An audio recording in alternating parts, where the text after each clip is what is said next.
I decided that I was going to demote money from master to servant. Money makes a great servant, but a terrible master. And then I noticed people that hadn't achieved much success in worldly terms, and yet they had this deep contentment and maybe joy that was missing from others. And I didn't come to the conclusion that success in material things or in your career leads to misery or to lack of joy, but I did conclude that you can't count on it.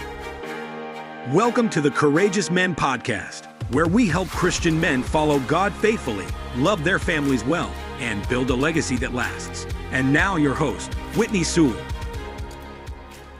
Welcome, Courageous Men. Today I have a very special guest for you, Lloyd Reeb. He's a founding partner of the Halftime Institute, 100X Forum. He's a mentor to high-capacity Christian leaders, husband of over 45 years to Linda, father, grandfather, author. He's a close mentor of mine, somebody who has influenced me in so many ways in how I'm a husband and father and business leader. He's a special guy. I know you are going to be influenced in so many ways to be courageous from him today. Lloyd, you've coached thousands of leaders who've built just incredible, successful businesses all over the world. You know, they want to live with a greater purpose. And today I want to unpack just how men can build significance that lasts, not only just out in the world, but in their marriages and their families and in their calling. And I know that's your expertise. You've helped me personally with that. I'm looking forward to the time with you today. Thank you. Yeah, that's a big topic, right? Whitney, and many of us long for more depth and richness to our leadership at home and actually even in the marketplace. It seems like we're pretty good at getting stuff done. And yet, how do we grow into something that's deeper, richer, that actually transforms the lives of people that work for us and the people we love the most at home? I want to get right into that. You are an expert. My goodness. Was there a time where when you realized that, this success that most people are chasing just wasn't enough for you? Well, I've been in the retirement home business, and you get to see where the pathways of life take you in the end. And it was pretty obvious to me that some of the most successful people living in our buildings were miserable. And it begs the question, like, how did that happen? And then I noticed people that hadn't achieved much success in worldly terms, and yet they had this deep contentment and maybe joy that was missing from others. And I didn't come to the conclusion that success in material things or in your career leads to misery or to lack of joy, but I did conclude that you can't count on it. And I decided that I was going to demote money from master to servant. Money makes a great servant, but a terrible master. So you can pursue it and use it and benefit your family and benefit thousands of other people around you and around the world, or you can let it bring discontent and harshness and animosity even into your life and into your heart and into your home. And so I started to explore, well, how does a real estate developer live a different life? How do you take your success, your accomplishments, and start to pursue things that are priceless? I remember one of the best questions my mentor asked me when I was in my late 30s was, he asked me to write down all the things I had that were valuable on one side of a sheet. And he grinned as I made this long list of things like real estate and cars and boats and things like that and properties. And then he surprised me by saying, okay, now on the other side of the sheet, I want you to write down all the things you have that are priceless. And it took the wind out of my sails. I thought, wow, what do I have that's priceless? I thought about putting my business down. And then I realized, no, it has a value. It has a value. It's by definition, it's not priceless. And I wrote down the things that were priceless. And then he said to me, now let's talk, Lloyd, about how you're protecting those things. And that was a big eye opener for me, that the valuable things were largely protected. They were insured. My portfolios were diversified. I'd thought about risk. And the priceless things were largely unprotected, like my reputation, my relationship with my kids. It was ad hoc, my marriage, my health. I wasn't really failing in those areas as much as I wasn't measuring up. And I hadn't thought about it intentionally. I was just doing it out of the corner of my eye, if you will. But my business had my full attention. I had it in writing. I had plans. I had backup plans, And so isn't that a no-brainer? That you never trade, priceless things for valuable things, and the valuable things are always protected, but what would it look like to double down on really protecting and carefully tending to the real priceless things in your life? I remember when you asked me that question, and it's the same kind of smack in the face a little bit, right? Like, wait a minute, It's such a helpful thought process to actually write those things down, and exactly what you just said, like, how much time am I spending protecting one or the other? And wow, it's weighed the totally wrong direction. It was for me. Yeah. Like a real example, Whitney, was we were building a retirement community and we had a bunch of custom ironwork we had to have done. And we had 3 bids. And this young French Canadian guy came along with a really low bid. And I knew he didn't know how to take the plans off properly. He didn't know how to do the calculation on the amount of steel, on the cost, and he was significantly lower than the others.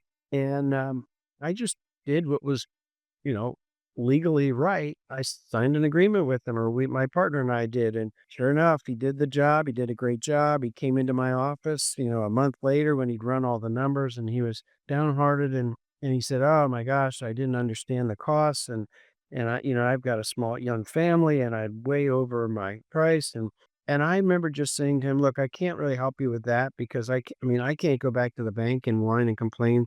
Oh, shucks, we're way overpriced because but what I can do is I can pay you right now." And we paid him right away. 2 years later, my partner called me and he had another trade bidding on a project for us. And he said, "Well, I'm going to be really careful because I remember what you did and he mentioned the French Canadian welder." And I thought, wow, we might have been like legally right, but am I protecting my reputation as a Jesus follower, as an upstanding member, or is I squeezing the last 30 grand out of this poor guy? And my partner actually took him a check, to try to undo the damage. Well, if I had been more aware of the priceless things, the Bible says a good name is rather to be chosen than great riches. That's straight up English, that your reputation is priceless.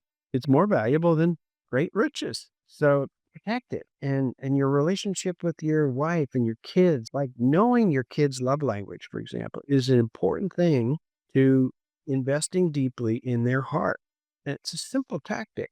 And yet, if you don't view your relationship with your kids equal value or more valuable than just running your business or your career, then you and I won't give it the intentional discipline focus that it needs. So how do we go at that? Well, you deconstruct your life into pieces and you sit down and think carefully and pray about it, and you talk to friends.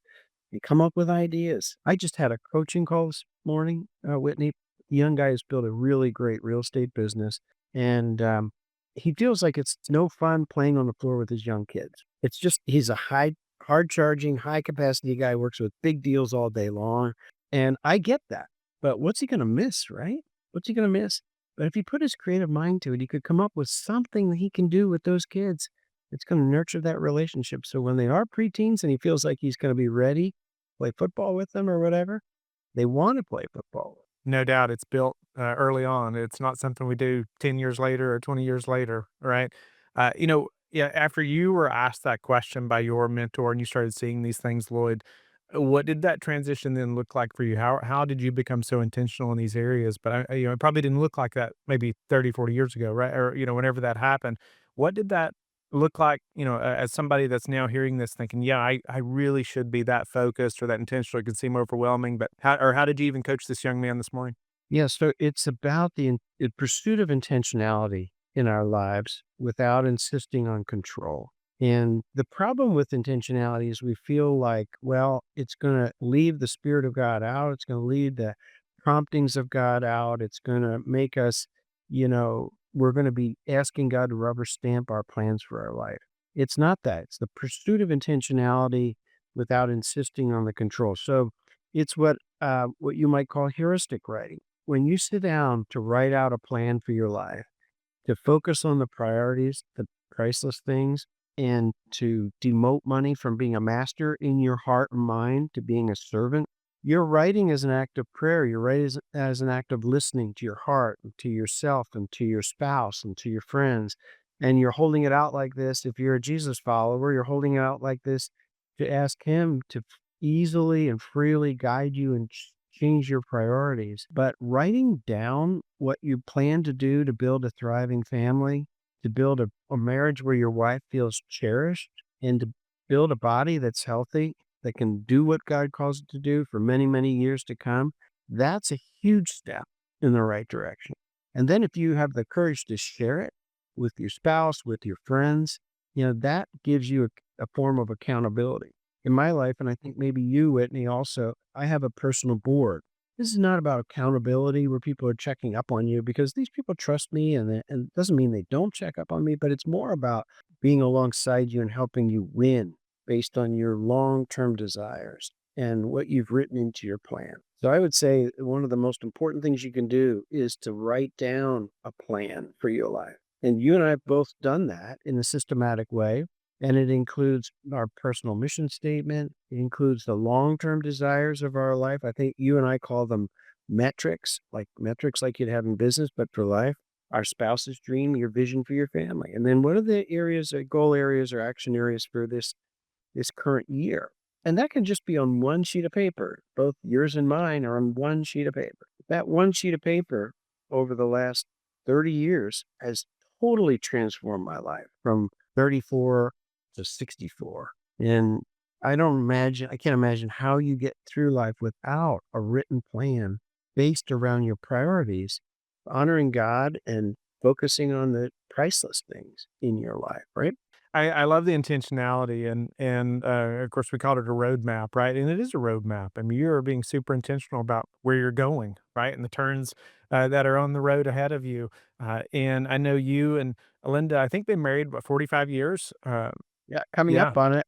Yeah, Yep. coming up on 45 years, that's amazing. And, when you started making this transition of just super intentionality on the priceless things, right? How you pulled her into that, how she was involved in that, and even to today, I'd love to hear, how you were just super intentional at focusing on her. Obviously, I know some of the ways, and I think that's amazing, but I just want to hear you share that with the audience too.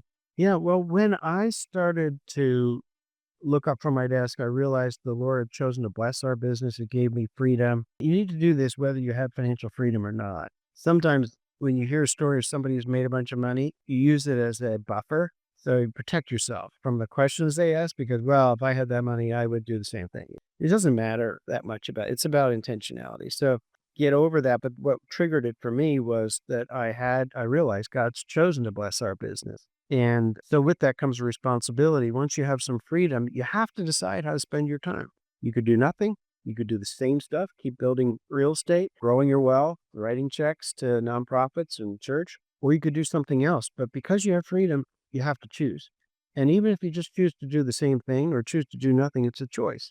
So I realized I had to figure out what's my calling. And Ephesians 2:10 says, "For you are God's workmanship, created in Christ Jesus to do good works which He prepared in advance for you to do."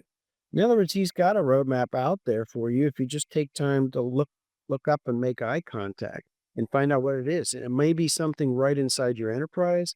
It may be outside of your enterprise you do with some of the free time you have over and above the 40 or 50 hours you spend running your business or in your career. That forced me to stop and ask the question, what's my purpose on this planet? Jesus had a mission statement. He said, I am come so that. And then in one sentence, he described his purpose for me. And then he set his face as a flint to go to Jerusalem. In other words, he had a strategy. He said, he's not going there. He's not going there because he's going there. He had a strategy. But every day he got up and got on his knees and prayed, seeking direction. And he responded to some lady that yanked on his jacket that just needed help. So you can live with this tension of having a clear purpose statement and a strategy to live it out, but also the freedom to respond to someone's needs right in front of you. But I had to get clear on my purpose. I stumbled across Galatians 6:4 and 5 in the Message translation, and it says, give careful thought to who you are and the work you've been given, and sink yourself into it. In other words, don't dabble in it. Don't just do whatever comes your way. Give careful thought to two things, who you are and the work you've been given. So I started to do that. I sent my resume to 40 different ministries. I tried different things. I even mentored prisoners. I was terrible at it. It was like a bad day in prison when I showed up. I tried different things. You could call those low-cost probes. I just started trying different kinds of things, and along the way, I got clear on what I was good at. Well, Linda saw me having so much fun living out my calling. When you're living out your calling, it's like your destiny. It's the one thing there was a French poet once that wrote, "When you discover your destiny, if you don't follow it, it follows you like an accusing shadow." I've been doing the same thing now, coaching high capacity leaders on a journey to be the soil that produces 100-fold for 28 years. And I get up this morning just as excited as when I started.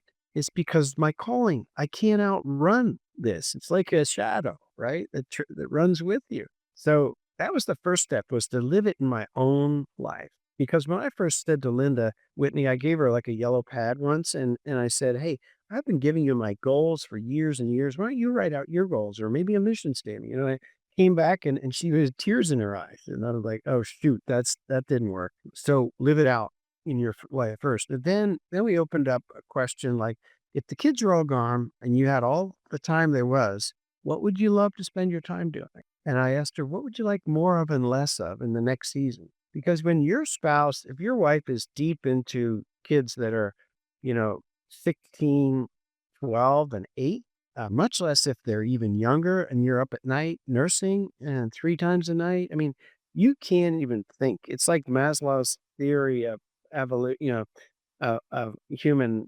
flourishing. If you can't really think of more than one level above yourself. And if you're surviving as a young mom, it's hard to envision a life of significance and purpose beyond, even though that's the most significant thing around. I would say model it. And secondly, open it up with questions. Take her out on a great date to where she loves and ask her, what would you like more of and less of in the next season? That's a better question than what's your big dream. Many young moms tell me, or many moms in middle age tell me, I turn my dreamer off, just caring for my family and for our business, or my career and his career, and aging parents and travel, the school stuff for kids and sports. Oh my gosh, right? So much stuff. But then little by little, really start to understand your spouse. So just like you and I talked about having a one-page plan for your life, something about having information down in writing that's very powerful.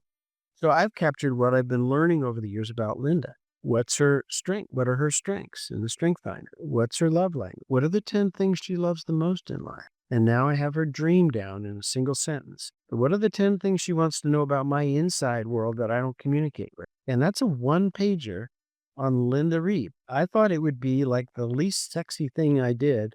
Think about it. I mean, you have a one page of all the information you know about your wife. Doesn't that sound like a turnoff? Well, she loves it. Shows Because intentionality, to say the least. There's things that I still struggle to remember, and it's like, no, I need to write down what kind of chocolate was it? You know, what was that thing she really liked? And I remember, Lloyd, when you asked me, or we were going through that roadmap, and it was like, what's your spouse's dream? And it just kind of hit me, man, I'm a horrible husband. I've not asked that question, or I don't have a great answer for that. But I even remember asking her, that we were on a date, and I was asking her that question, and it was kind of like you. I mean, it was like, to her, it's like, well, wait a minute, this is such a big question. I don't just have a great answer, because we were also in the middle of, right, kids, small kids, and all the stuff.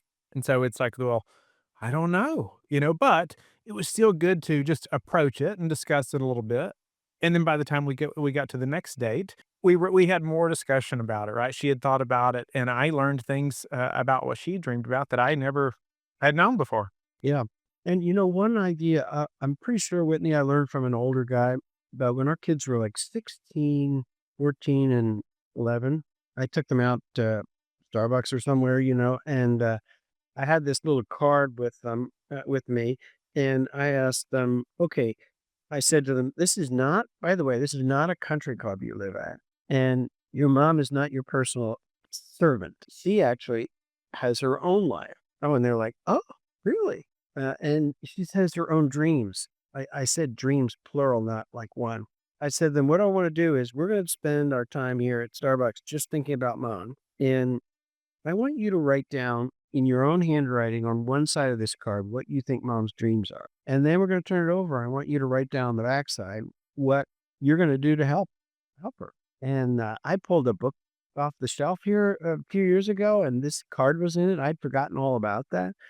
And I asked Linda, "What's this with the kid's handwriting?" And she remembered for sure. She said, "But she told me this whole story."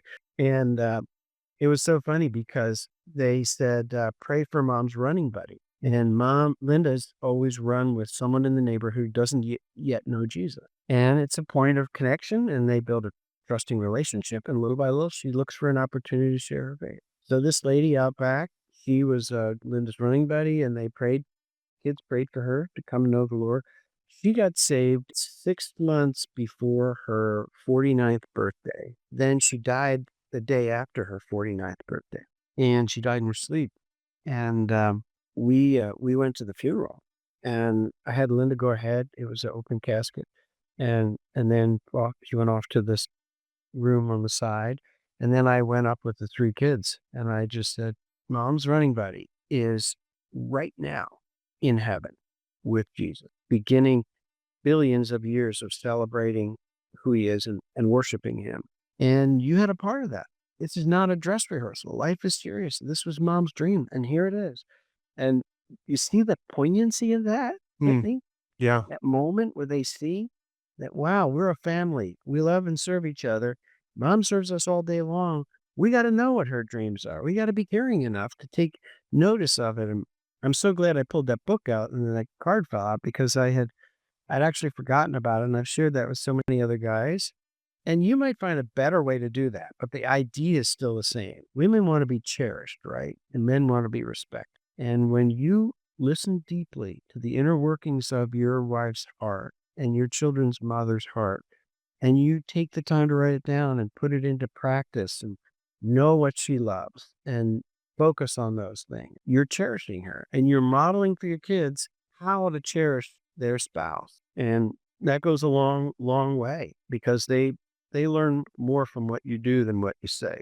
No doubt. I feel like the first hard work to do is like making yourself commit to writing those things down, even Eric filling out a roadmap and doing the prayer and the thought and the details behind what is that, right? I mean, the hard thinking time, right?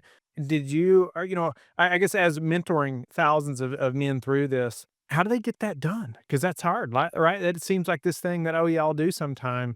How do you just encourage them to like, no, go do this because it is that important? And then obviously I want to follow up with like bringing Linda into that, right? And updating that on a annual basis or biannual, however you do that. But at least the initial step of getting something down. Well, if you're not a disciplined person yourself, then you want to co-opt somebody else's discipline. You want to take advantage of somebody else's structure. So if you're a young leader, young man leader that's going to be a CEO one day, but you don't want to ruin your life and your health in the meantime, then one way you could do that is to join an emerging leader roundtable. They're inexpensive, 2 hours at lunch on Zoom for 7 months with 8 or 9 peers led by somebody that's 15 or 20 years ahead of you that's done a good job. And if you go to 100xforum.org and you just click on other opportunities, and you'll find the emerging leader roundtables. We've taken scores and scores of young leaders through it. They want to be the CEOs with $50 million who come through the 100X Forum, but they're not there yet. But they are going to be. And many of the people who come through the 100X Forum or come through the Halftime Institute, they have sacrificed priceless things along the way. Their health, their reputation, their relationship with their kids, their marriage. Very often, the average, I think, they score their marriage a 6. Is that what you want at 55? Is to score your marriage a 6? I mean, that sounds miserable to me. And yet it's still avoidable. So I would say one way is to get in a group where there's some structure and process to help you build a plan, share it with your friends, get some feedback. Another way, if you're more disciplined, would be to buy a book like Halftime or the book From Success to Significance and just work through the questions that are at the back of each chapter, and you'll end up with a plan, right? You'll end up with a roadmap. So either join a virtual group or take the processes that are out there that are very, very inexpensive or free and apply them in your life. The other hack that's really important is to impose this into your calendar. So I have a standing calendar appointment early in December every year. It just says update your roadmap your life plan for the next year and share it with your family and friends. It's as simple as that. It's reoccurring. And when I come upon it, December 10th, first of all, it's on my calendar. My my roadmap is an Excel document. It's right there in the calendar appointment, and I've already protected the time. I have no excuse other than fear or cowardice. Either I'm too cowardly to have a plan or I'm afraid of something to write it down. It's not about getting perfect clarity. It's about starting in writing. When you write something down, it stares back at you.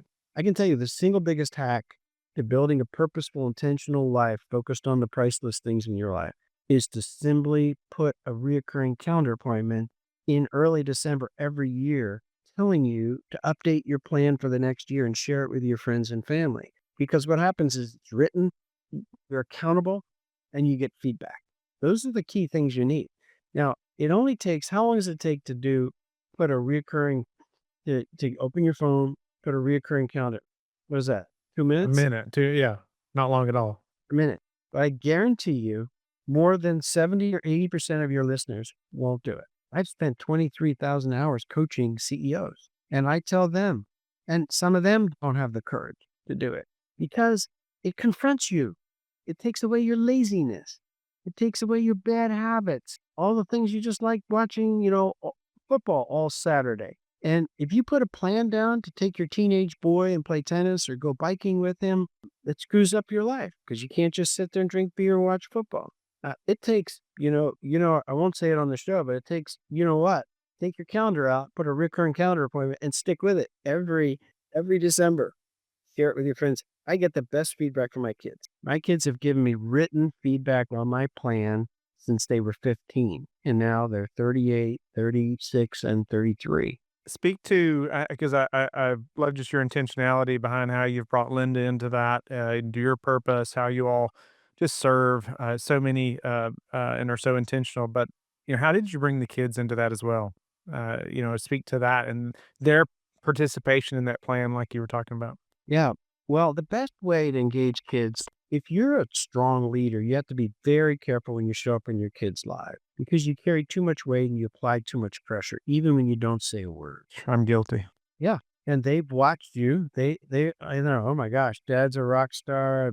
They hear people look up to you at church or at the country club or wherever you are, or the dock where you keep your boat or whatever. So the best advice there is to really find a way to make it okay for them to be themselves. One way to do that is to have everybody in your family take the Clifton Strength Finder and put it up on the blackboard in your kitchen or up on the flip chart page or whatever, and just talk about them, because what happens is it takes the shadows out of them. My son is super talented, works for a big law firm, but his top strength is empathy.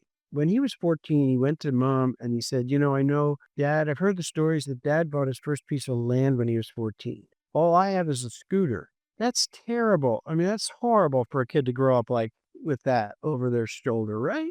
And that's when we decided, no, we're not doing that. And we did the strength finder. We found out his top strength was empathy, input learner. He does IP patents, complex patents all day long. And people pay a lot of money to have him do these complex patents because it fits his strengths. And I've said to him ever since he was 14, I need your strength. Can I use your strength of empathy? Because I had an empathetic thought once and it went away. And he brings his strength. And in our family, we remind each other strengths are for service, not status. So you can bring them freely if they're for service. But if you think they're for status, then you hide them.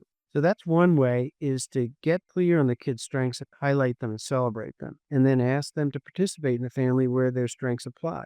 And then the second thing was to ask them for advice. When you take a 14-year-old out for hamburgers and you say, I really need your advice, the little guy's heart explodes because, and you actually do need their advice. You're not just BSing. And then you share what you know about your plan or what your dream is or what you're thinking of or how you want to change your business or the impact you want to make in the neighborhood, and ask them for input. I've been asked to go on a board recently that he's one of the best nonprofit leaders I've ever met. It's a board that's impacting millions of people. It fits my strengths, but I'm very busy. So I called our daughter, who's a missionary with Crew in Germany, and I said, "Hey, I need you and Johan to really think and pray about this. I've been invited into this board." You know, the first thing she said, "Dad, thanks for asking us for advice." And she's 36. I've been doing this since she was a teenager. See how powerful that is, right, Whitney? Very much so. Lloyd, I'm reminded, there was a time not too long ago where my Chelsea and I were talking to our pastor about one of the kids and just some yeah, some behavioral things that we were trying to work through, and trying to figure out what that looks like. And our pastor said, Whitney, it's hard to live in the Sewell household. Like think about, like it's the pressure ultimately that's on those children, that you don't even realize ultimately that you're putting on them, and that's affected, Chelsea and I in a big way. It's like, yeah, man, we need to invite them in. We need to ask them their thoughts more so, and instead of just giving direction or putting my police hat on like I used to, right? And just having to be able to show up and give direction immediately, having a softer presence at times. So I love that asking them their thoughts, and even all their life, even at 14 or younger. What do you think? That Yeah. goes a long ways. Yeah, and then maybe one last item on that is to cultivate and curate really good questions so that when you do spend one-on-one time, and by the way, that you've got to spend one-on-one time with them, not with the whole group, because they're pushing, shoving, and talking and playing music and stuff on their phone, distracted. But one-on-one time, particularly like at monumental turning points like 13, 18, 21. I take each kid away. I took each child away at 13 for 4 days, just the two of us. 4 days is important because the first 2 days are just fun. The third day, they're missing mom, believe it or not, at 13, even a boy. And, uh, and then you start having a deeper conversation because they're a little bit homesick and they'd miss mom. And then on the way home, on the fourth day, you have your best conversation. Curate good questions. Like one of the most powerful mentoring questions is simply, "Hey, what are you learning these days?" Just simple as that. Or, when you think about the next season, what are you most excited about? And what are you most concerned about that I could pray about? You're not offering advice, you're just asking deep questions. So if you spend 15 minutes every day with each kid and you just ask questions and listen, you don't give them any advice, that goes so far, right, to inviting them into the journey with you. I can't remember exactly how old my oldest was when I started doing one-on-ones like Jim Chills, talks about as well. But I remember asking my oldest son, and this is the first time we'd ever done this. We were just sitting at a picnic table, went on a little hike and sat down and I asked him, "What are you afraid of?" And he just started talking. And I was really surprised at what he told me. I wouldn't have known those things if I hadn't have just had that one-on-one time, right? And built the opportunity for him to just feel comfortable speaking about that. And so that's really spoke to me and just the importance of that time and just asking a question like that. What about, or Lloyd, something that I've thought about it as well, and I'd love to hear your thoughts or how you coach other men in as they've almost drifted, right, as a husband and father. They've been so focused over here, either in their business or as an entrepreneur or business leader, but, they want to lead spiritually, right, as well, or but maybe they feel like it's too late. Well, my kids are already 15 or whatever, and it can feel disheartening, right? I've missed those first so many years, or feel like I have. How do you coach them in that moment? Because I just feel I just know there's many listening. They're like, man, Lloyd, it's great that you got started so when your kids were so little, or Whitney, you did, but my kids are already 15. If your kids are, getting married, if they're in the age of getting married and new family members are coming into your family that weren't used to any kind of spiritual conversations happening or any disciplines in the family, the very first thing, of course, is to live an authentic Jesus follower life. Other than that, if you're not living it already, then everything you say just adds to the dissonance. It just strikes them, builds as hypocritical and builds resentment. And it's going to turn their heart away from the Lord. But if they see loving kindness, the fruit of the Spirit, love, joy, peace, patience, kindness, and if they particularly see it towards their mom, then the human heart says, where on earth does that come from? They go to their friend's house and they see what conflict looks like in a home. They see what it looks like for a dad that's not following Jesus, doesn't have the fruit of the Spirit bubbling up in their life in love, joy, peace, patience, kindness, self control. First, that's the hard part, the first thing. And the second thing is to invite them into that journey, the joy of your relationship with the Lord in a few small, simple, short, winsome ways. Now, that could be just putting a short song on the big screen from your phone. A worship song is music you know that they're going to like. And I played one in our family recently that was the Country Music Awards, and Carrie Underwood and this great guitarist, I can't think of his name right now, just playing the song, "Oh Lord my God, when I an awesome wonder, consider all the works your hands have made." And this is the Country Music Awards. And, it pans to all these great music artists that are just regular, ordinary, secular music artists. And these two are singing their heart out. And Vince Gill is playing guitar. And I mean, it is so powerful. And it's one song, it's 3 minutes. It's way deeper than when they see you tear up listening to that song, it's wow. Or when your granddaughter sits on your lap and worship service or a baptism service and they see tears in your eyes, you know, Lindley's like, "Grandpa, why are you crying?" That's when you tell them about God's love. They see it. They know it. They know it's true. They know it's real. And what we did was we just started a very short Bible reading in the morning before they went to school. And I tried, humor and stories are way better than smart answers. And so I would read the Bible and I would change stuff every morning to make it funny. So I would say, Abraham checked Facebook. This was back when Facebook was a thing. Abraham checked his Facebook page and then he went whatever. This little kid's got hair all over. They're eating your cereal or something, and no, he doesn't check Facebook. They didn't have Facebook. Something funny. Just do something goofy like that. But little by little, you're layering God's word into their heart. And remember what Deuteronomy tells, all through the Old Testament, tells us how to do this. It says, bring them along the way. Talk about God as you're walking along the way, just the everyday course of life. You don't want it to be like, sit down, eat your vegetables. That's miserable.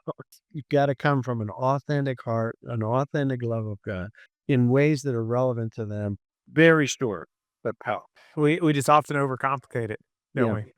Yeah. Lloyd, YouVersion Kids app has the kids version of the YouVersion Bible has great video clips that our youngest family members like now that are in the 7 to 10 age group. So finding cool things like that are bring God's word in a current relevant video format is another powerful hack.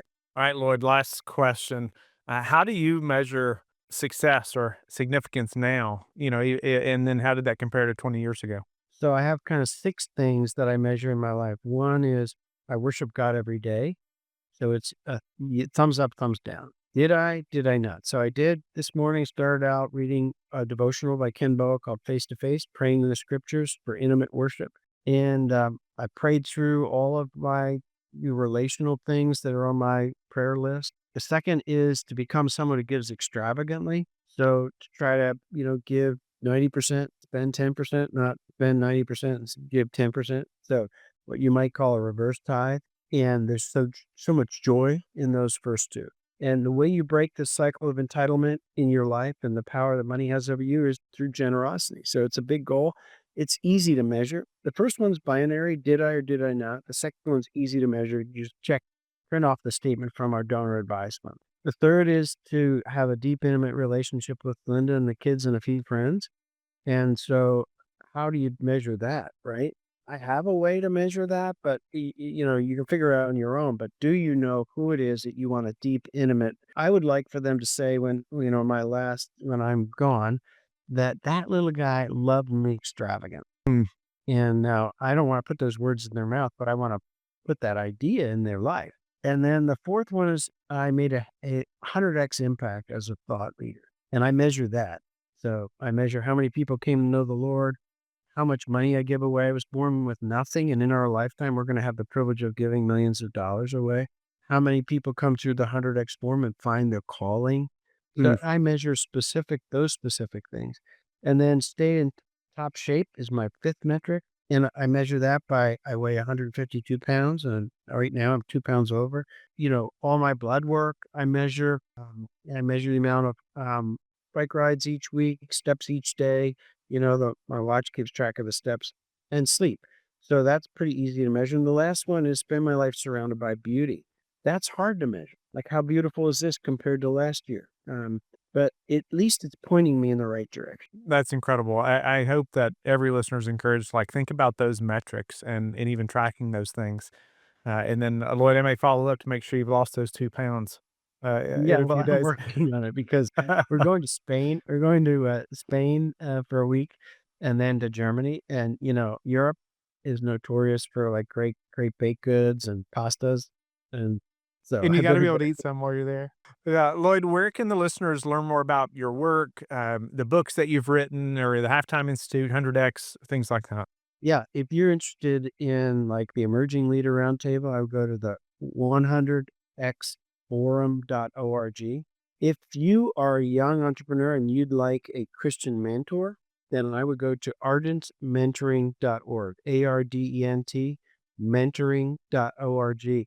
We will match you with a seasoned leader that's got gray hair like mine and help you win in your enterprise. Those are two big ideas for young men trying to build really great families and great careers and honor God and have some deep friends at the same time.